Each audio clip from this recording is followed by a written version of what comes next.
On September 29, 2005, a new New Orleans was born. As Hurricane Katrina passed, the federal levee system that was designed to protect the city failed. 80% of New Orleans was flooded. Quiet as it was kept, even before Hurricane Katrina, a decision had been made that would greatly impact the landscape of the city. The plan was to partially demolish the first public housing complexes that had been built in New Orleans back in the 1940s. Public housing residents were accustomed to weathering tough storms. In fact, the solid brick and plaster buildings had long been refuges of last resort for public housing residents and also their relatives who knew the buildings to be virtually hurricane-proof. While many residents of these housing projects believed the buildings could have been renovated, the local and federal governments took the storm and the flooding as an opportunity to eradicate 4 of the major public housing complexes in New Orleans and to replace them with new mixed-income housing.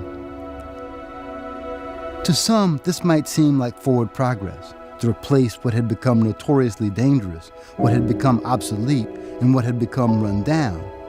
But to many of the people who lived in public housing, who raised their families there, or who lived there at the time these complexes opened, it was not so clear-cut that replacing their homes with new mixed-income housing was the right choice. In one case, organized residents of the B.W. Cooper complex fought hard to come back to their homes, and they partially succeeded. Thanks to the hard work of the Cooper Resident Management Corporation, 300 families returned to renovated buildings and then continued the fight to save the homes they had known for so many years. The buildings were considered historic and eligible for listing on the National Register of Historic Places, but this was not enough to save them. While a few token buildings will be saved and completely renovated, the rest of Cooper was demolished and construction has started on the new Marrero Commons.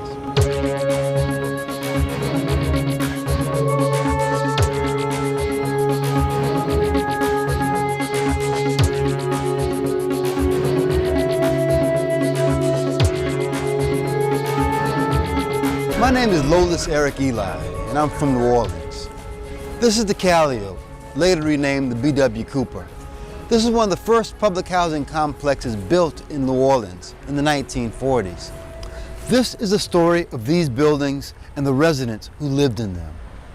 It's the story of the contributions of these people to the life and culture of our city.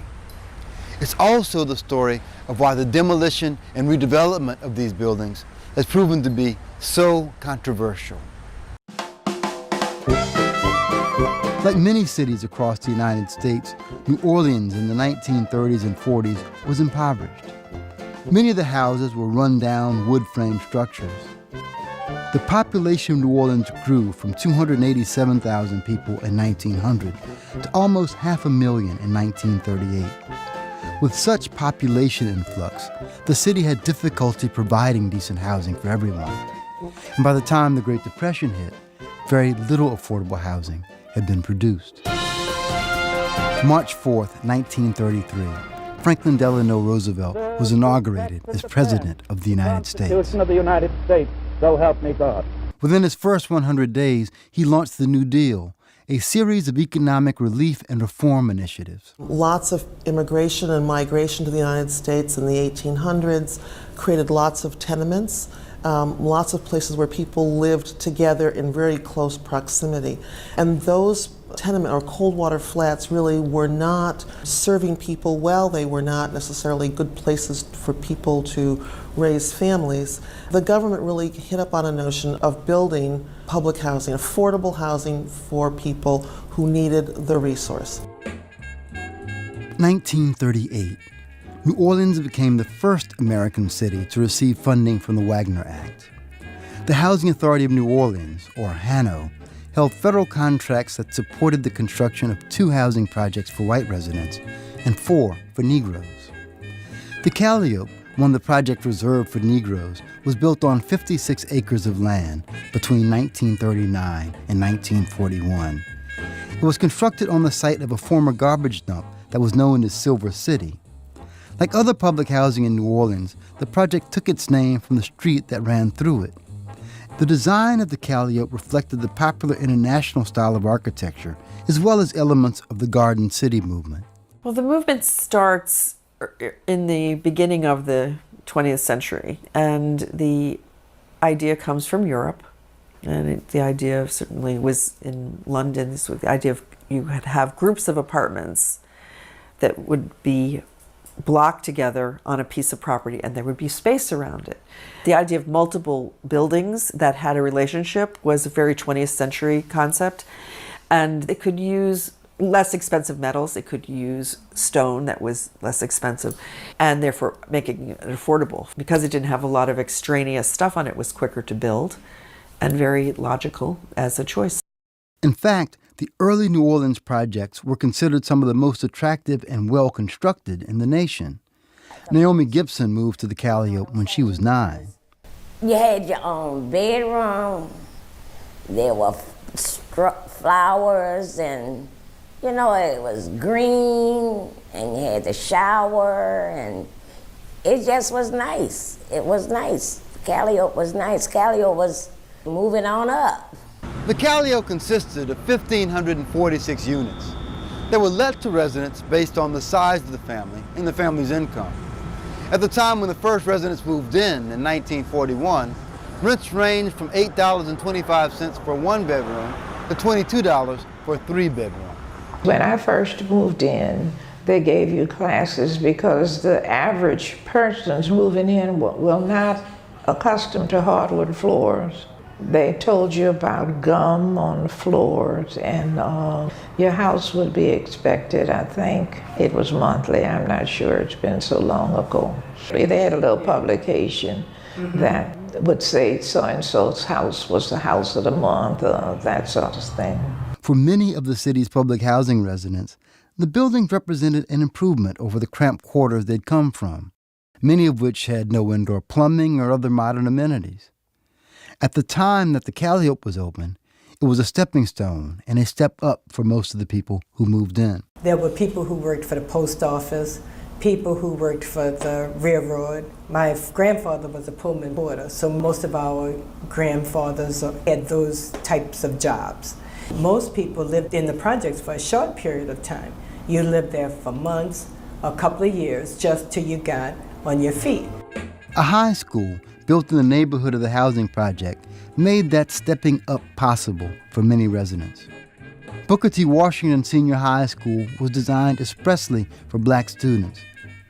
It was an important neighborhood institution. Though its focus was more on industrial arts than academics, it produced hundreds of graduates, including educators, politicians, and the superintendent of the Orleans Parish Schools. They had carpentry, they had nursing, they had sewing, horticulture, mechanics. They had those things as far as trade concerned. And that was the thing about Booker T. Washington's high school and his band. Ernie Sasser was the music teacher then, who was phenomenal. So he turned out some serious musicians. You know, in fact, many of us got the opportunity to play with the New Orleans Philharmonic, you know, as soloists. We were just that good. The Calliope was a breeding ground of musical artists who went on to make it big. This close-knit community encouraged emerging musicians through formal channels such as talent shows and church choirs and school bands. As we got older, we used to, after our chores, you would take your bath and go sit out on the porch, and you would sing. At that time, St. Augustine used to have a talent show every year. So we were preparing for that. And of course, we didn't win anything, but there was a talent scout in the audience who we later got together with. And he brought us to New York, and as they say, the rest is history. The Neville children, Art, Charles, Cyril, and their sister, Ethelgra, moved into the Calliope soon after it opened. We had a vocal group. Yeah, I mean, we would sit out on the benches there, concrete benches around the project where you could sit, you know, and we used to sing, you know, harmonize. We used to always run Aaron away from him, so we thought he couldn't sing. Now, he didn't want to make him just bought a $1 million house. Earl Turbington and Willie T. and their family lived a couple of porches away from us, and another doo-wop singing group that where the guys all lived in that court. They'd get together in that court and the one behind where we were, and sing and have like doo-wop contests, see who could do the song just like Clyde McBatter and the Drifters. Percy Miller, better known as Master P, was born and raised in the Calliope. In the late 1990s, he and his brother Corey, alias C Murder, and Vashon, alias Silk the Shocker, became the first New Orleans rappers to make it big. He made his Hootie Hoo video here, and a lot of people in the Calliope came out. People from all over the city, people from all over the U.S. came here, just that day, just to enjoy and celebrate with Master P. Rap, it was always East Coast, West Coast, but we felt that we had something to tell, story to tell from here too, and that the world would understand and feel it. And we felt a sense of pride of where we were from. No place is remembered more fondly by Calliope residents than the Rosenwald Center. It was partially funded by and named for the great family of philanthropists, the Rosenwalds. On October 4th of 1948, the Hanover Board of Commissioners voted to cooperate with then Mayor DeLesseps Morrison to construct, quote, a gymnasium for Negroes. The building opened in July of 1950, and later a swimming pool was added. And they used to have Sam Cooke, and one of the first places that he remembered getting around a piano and really starting to do things was in Rosenwald Gym. And they used to have talent shows there and all that, And the other thing I can remember about Rosenwald is Little Miss Sunbeam. Little Miss Sunbeam, and all you needed was 3 bottle tops from RC Cola, and you could get in with just that and 15 cents. And so they would have rides and everything out there, and they'd have a little girl dressed up, little Miss Sunbeam, But we had our summer events, which was held at Rosenwald Gym, because they had everything. We had tap dancing, ballet, swimming, and everything. But in the summer, at the close of the summer, we would have the swim show. It was just lovely. Everybody, they had flower petals all in the water, and everybody did their thing. There were also other gathering places that catered more to everyday life of people in the Calliope, like Rose Tavern. The Rose Tavern was located across South Durgeois Street from the Calliope. It was a bar room. And adults went to bar rooms, and they sat and they drank, and they may have played pool in the back room, or they may have been gambling in the back room, but you did not go in Rose Tavern. As a matter of fact, you were not even allowed to pass in front of Rose Tavern. Mothers would tell their children to stay away because there were gunfights and hustlers and drinking. And yet, this is where people from the neighborhood would come to have drinks and chat with friends after a hard day's work, or to celebrate the life of a deceased friend. They bought him in the Rose Tavern. They slid him from this end to that end, and whatever he drank, they poured it on the coffin. And they bought him out, put him in limousine, bought him on the Providence. The tavern was one of the casualties of Hurricane Katrina. It is not reopened. The Calliope was a village inside the city. Many streets dead-ended into it, much like the cul-de-sacs typical of the Garden City movement. That design helped build a sense of cohesion among residents. During the summertime when we were out of school, there would be kids riding their bicycles around the court, kids on skates. We used to make our own kites. And then the courtyard was big enough that several people could fly their kites. Every Friday, everybody fried fish. The whole project would be frying something. So, all of the yards in the back, we shared whatever we had. It was a strong community value as well as family value. We would go on camping trips, but they would be in the middle of the project. It was a tent, and we built fires, and we did what Boy Scouts do. You can't talk about New Orleans without talking about the various processions that are so emblematic of the city. While many people associate these parades exclusively with Mardi Gras or jazz funerals, there's another, more community-based side to this tradition. The second lines of the social aid and pleasure clubs. What you see at the end of Reconstruction is among the freedmen these societies explode on the landscape. There was a black governor for a time called PBS Pinchback, and he said that freedmen should form mutual aid benevolent societies to discuss the issues of the day and help each other out. In other words, as black folks were marginalized in the public stage, they organized in these private societies as a way of taking care of each other and talking about what was going on. The Calliope had its own second-line organizations, including the Calliope High Steppers and the Lady Jet Setters. In May 1981, the Calliope was renamed the B.W. Cooper Apartments after the much-loved manager from Hanau. Mr. Cooper was an extraordinary civic leader here in New Orleans. He came to the Housing Authority really in the early 1940s. I want to say it was 1941 that he joined Hanau. Left for a brief time to serve with the Army in World War II, came back in 1945, and in 1948 he was named the manager of what was then called the Calliope Project. When Mr. Cooper was running the project, you all, you better believe, when it was time for inspection, when that lady come around with them white gloves on the ceilings, your stove, you know, these things that you were supposed to keep up, they better be kept up. This was the best. Cooper was manager of the Calliope Project until 1963, but he continued working with Hanau as management supervisor for the other housing projects. As Hanau Administrative Officer, Tenant Relations Advisor, and Chief of Management Operations, Cooper organized the Tenant Advisory Council. Cooper was the first to become a resident management corporation, and they formed an agreement with Hanau in 1995 to begin managing that property. And in 1998, they assumed full management of the Cooper property. And they have, since that time, done just a remarkable job managing the site and demonstrating the level of leadership needed to really bring the community together. Since the inception of the Cooper Resident Management Corporation, it has been led by strong women. Its three presidents have been Yvonne Marrero, Judith Watson, and the current president, Donna Jonigan. Donna has lived in the Cooper for almost 40 years. She was drawn into management by Yvonne Marrero, who initiated the push for the organization to become a management corporation.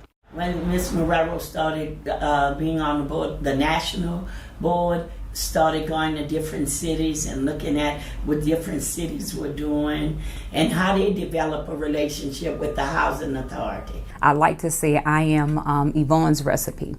Lacey was a woman who had a lot of integrity, stood for what was in the best interest of her neighborhood, and her strong belief and commitment to that neighborhood. Lacey reached out to myself, to other resident leaders here in this city, started training us how to go into a board meeting and play what we like to say, an inside-outside game. That while somebody was creating the chaos, somebody had to be on the outside getting a reform.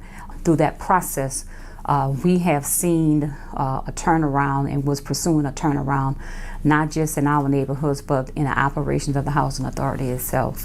When you look at New Orleans as a larger context, I mean, long before Katrina, the poverty and sort of the economic blight hit a lot of neighborhoods there. I think what comes out of that is a strength of, responding to the environment in a way where you're not rolling over and accepting, but every day you're saying, I can and I am committed to make it better. And I think that's what really makes Yvonne Marrero and all the resident leadership in New Orleans very, very special. After I met all these ladies, I'd never seen so much passion and focus. As in most of urban America, things started to change during the 1960s. The Civil Rights Movement, the Vietnam War, the War on Poverty, all helped reshape urban life. Militant organizations were founded in part in public housing complexes and other places in response to police brutality. Poverty was on the rise, and the proliferation of single-parent families headed by young mothers, the so-called babies having babies, became alarming. Violence and drug abuse had an increasing impact on the community. After Christmas, New Year's Eve, about a week before New Year's Eve, a lot of people used to pack up their clothes and leave because they'd be shooting a lot. But shoot the whole week, you shoot so much it made you sick. And you had to stay down on the floor. This may have been in part what inspired Yvonne Marrero to become so involved in the management of B.W. Cooper. Donna Jonigan will tell you, Yvonne's dream was to move people into safe housing. Desegregation also played a big role in reshaping American cities, reflected by not only white flight to the suburbs, but also black middle-class flight to neighborhoods that had not previously been open to black residents. This left an urban core with an overabundance of low-income African Americans. B.W. Cooper was no stranger to these influences. The infrastructure is collapsing. Employment opportunities, those things also ceased to exist. We were given a mirage, if you will, that once we got integration, everything was going to be different. It was different, but not to the advantage and benefit of our community. I got caught up to selling drugs around the age of 13. Not for the sake of wanting to sell drugs, but your parents not doing good. If you're going to sleep at night sometimes with a syrup or a bread with a cup of water, survival of the fittest kick in. And you see your friends, they well dressed, they keep money. So you're influenced by that. As the crack epidemic grew, New Orleans became known as the murder capital of the United States. The epicenters of the violence were the housing projects of the city. Within B.W. Cooper, a long trail of murders sent dozens of young men to early graves and dozens more to prison. When I woke up at 12 o'clock that night, she said, "Come on, look out. I want to see everybody. Come out at night." That crack. I said, "Well, when this happened?" They said it happened in 1987. I wasn't here for it to happen, but man, that crack came here and just tore the communities up. When I came back in 89, all the good people were smoking the crack. They were worse than I was. So now they understood, the addiction now, because they was addicted. August 29th, 2005, Katrina makes landfall on the city. B.W. Cooper had withstood many, many hurricanes. In fact, a lot of times during storms, people from other parts of the city would come to stay with their relatives in the projects, seeking the safety of the solid brick construction. But this time, it was different. We went in Russia Blade Coat, but my son, the water was okay. Next morning we got up, the water was coming up his steps to the 3rd floor. And I'm like, okay, we got to get out of here. And we waited up till the broad overpass. Nobody come for us. We out there, it's hot as I don't know what. We got babies and helicopters, airplanes flying. We hollering for help. They giving us water. We don't need water. We need help. And I'm about ready to just snap. So when we went around, went in the dome, whatever they told y'all or y'all heard, y'all ain't seen nothing if you wasn't there. It was worse. I was there. I stayed in the dome. I couldn't take it no more, and I stood out. And I went on the ramp, and the guard told me, "You have to go back in," and I told him he was going to do 2 things with tears in my eyes. I said, "You going to shoot me, or you going to arrest me? Because that place ain't fit for a dog, less more than human beings." They shot over our heads with M16. Miss Jonigan was there because we got together, some of us who worked together, we got together in the dome. They were shooting M16s over our heads. We hollering and screaming, trying to get the children out the way. For the government, Katrina and the levee failures that followed created an opportunity to do a full-scale demolition of public housing in New Orleans. There were federal funds available to assist with the demolition and rebuilding post-Katrina. However, the demolition was controversial. Where do people go? It's a sad feeling, and then it's a feeling that, really piss you off. To many people who had lived in public housing, especially those who'd raised their children here or who'd moved in around the time when the complexes were first opened, it wasn't clear that redevelopment was the right course of action. Even though you had the promise of new, modern housing, the demolition of the old buildings represented something of a loss to those people who had long called Calliope home. There's also the issue of historic preservation. Whenever the federal government is involved in a project, the development must undergo a review to determine whether the new construction will have an impact on the surrounding environment. This is called a Section 106 review. What about the human aspect? The Section 106 review of the B.W. Cooper and the other 3 public housing complexes was considered important to the redevelopment of the city of New Orleans. But for the Advisory Council on Historic Preservation, it proved to be a wrenching dilemma. The controversy really came from 2 reasons. One was people questioned why you would demolish housing when it was basically sound and there was an opportunity to redevelop it quickly and bring people back home to occupy the space.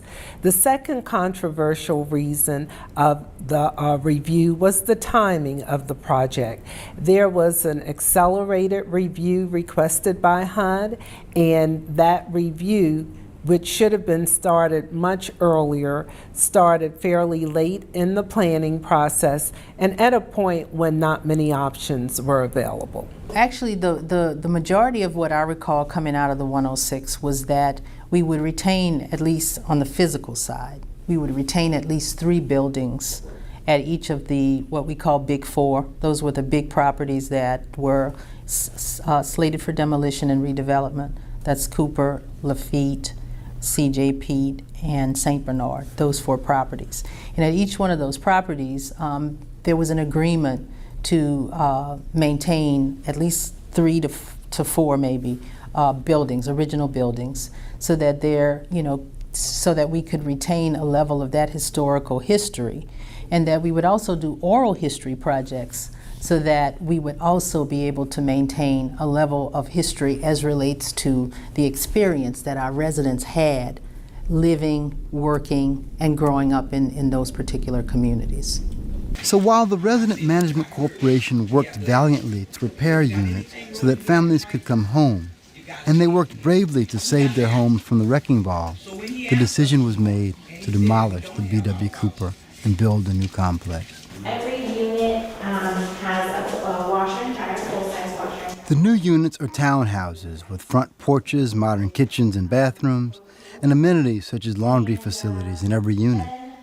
The new units will also be built to new building code standards and are supposed to be able to withstand future hurricanes. Marrero Commons, by renaming it, is really setting the stage for a redesign of the physical property and a redesign of the lifestyle. We make it a point to work with families and work with residents, especially single-parent moms who have those same conditions and just need help. They don't need a handout, they just need help. So if you're paying $150 a month in public housing, you'll pay $150 a month for a place that now has all the amenities, is energy friendly, all those things that would not be available in the current structure. It would be too cost prohibitive to redevelop something at that stage to allow for these amenities to come to the table.